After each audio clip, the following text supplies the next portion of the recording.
Au nom du Père, du Fils et du Saint-Esprit. D'ici au moins je vous vois et puis comme ça, vous m'entendez. Aujourd'hui, c'est le dimanche du Bon Pasteur, le dimanche de prière pour les vocations. C'est une belle occasion et vous allez me dire, c'est bien, mais il recrute toujours pour son magasin, pour sa chapelle. Mais permettez-moi aujourd'hui de prier non seulement pour les vocations sacerdotales, mais aussi pour les vocations religieuses, de moines, de moniales, de religieux, religieuses, de consacrés, mais aussi de prier pour toutes les vocations sans exception. Pourquoi ? Parce que si nous prions simplement pour certaines vocations, nous oublions une partie de l'Église. Ça serait aussi bête qu'un enfant qui dirait « Ah, j'aimerais bien avoir de grands pieds pour marcher plus vite ». Mais non, il ne suffit pas d'avoir de grands pieds. Il faut aussi les jambes qui vont avec, le cœur qui va avec, et finalement l'ensemble du corps qui va avec pour équilibrer. Nous, quelquefois, on pleure en disant « Ah, il n'y a pas assez de prêtres ». Et puis, il y a les curés qui répondent « Ah, il n'y a pas assez de chrétiens ». Et ça va ensemble. On doit chercher à faire grandir toutes les vocations ensemble. Pas simplement pour que les curés aient du boulot, et pour que les laïcs aient la messe, mais pour que, plus en profondeur, ça soit l'ensemble du corps, qui est l'Église, qui grandisse véritablement. C'est une belle image que saint Paul utilise de dire que l'Église n'est qu'un seul corps. Et les parents qui ont des petits-enfants et qui cherchent à les faire grandir sont attentifs à tous les détails et essayent de les faire grandir le mieux possible. Eh bien nous, c'est ce qu'on devrait essayer de faire. Lorsqu'on prie pour les vocations, on doit prier pour l'ensemble du corps. Et même encore plus profondément, si vous voulez qu'il y ait des vocations religieuses, on doit faire de nos maisons comme des monastères, des endroits où on prie. Si on veut qu'il y ait des vocations de prêtres, il faut déjà remplir nos églises, donc avoir des enfants et en faire des bons chrétiens. Et puis, il faut aussi venir à la messe le dimanche, et puis oser se comporter en frère et en sœur. Et puis, il y a quelque chose aussi, c'est que nos familles, finalement, sont comme l'endroit où on apprend notre vocation. Parce que qu'est-ce que c'est que l'Église ? C'est un camp d'entraînement pour le paradis. On est en train de s'entraîner ici à vivre ensemble. C'est aussi pour ça que je monte en chair, comme ça vous pouvez lever les yeux vers le ciel.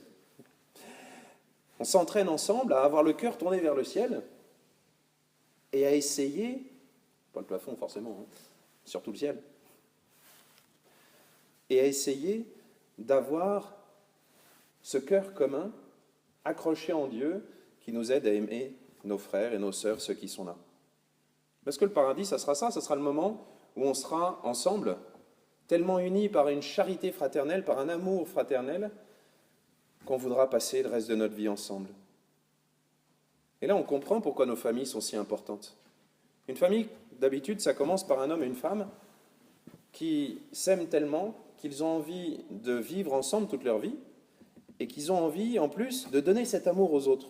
Et c'est pour ça que les enfants existent.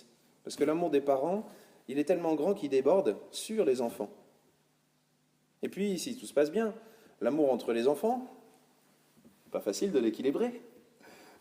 Voilà, les jalousies, les guerres pour le dernier croissant, etc. Cet amour-là aussi donne envie de faire déborder, au-delà du cercle de la famille, cet amour qu'on est en train de vivre.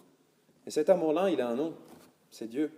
C'est Dieu qui nous aide à vivre en chrétien dans le couple. C'est Dieu qui nous aide à vivre en chrétien dans nos familles. C'est Dieu qui nous aide à vivre en chrétien dans nos communautés, dans nos paroisses, et derrière, dans le monde.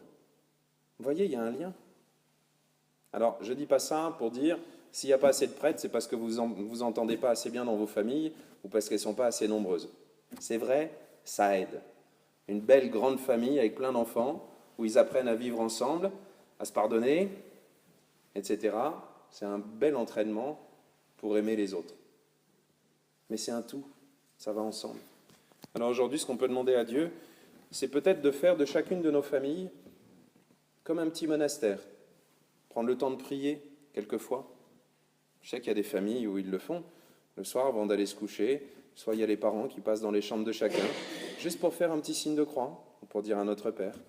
Quelquefois, et c'est très très beau, il y a des familles qui se retrouvent pour prier ensemble, soit simplement pendant l'Avent ou pendant le Carême ou pendant le temps de Pâques, soit tous les soirs même. Et ça, c'est une force fantastique. Et puis l'autre chose qu'on peut faire, c'est faire de nos paroisses comme cet avant-goût du ciel, c'est-à-dire un endroit où par amour pour Dieu et par amour pour les autres, eh bien, on est capable d'aller jusqu'au cœur de l'autre et pas simplement de rester à ses épines ou à ses piquants. Je sais qu'on ressemble à des hérissons de temps en temps, surtout le dimanche matin quand on n'est pas bien réveillé, mais ça ne fait rien. Le bon Dieu nous offre des tas de personnes à aimer. C'est ce qu'on peut lui demander comme cadeau pendant ce temps de Pâques, d'être capable d'aller jusqu'au cœur de nos voisins, d'aller aimer sans condition, parce que c'est cela que Dieu nous offre comme route de sainteté et comme route de bonheur. Amen.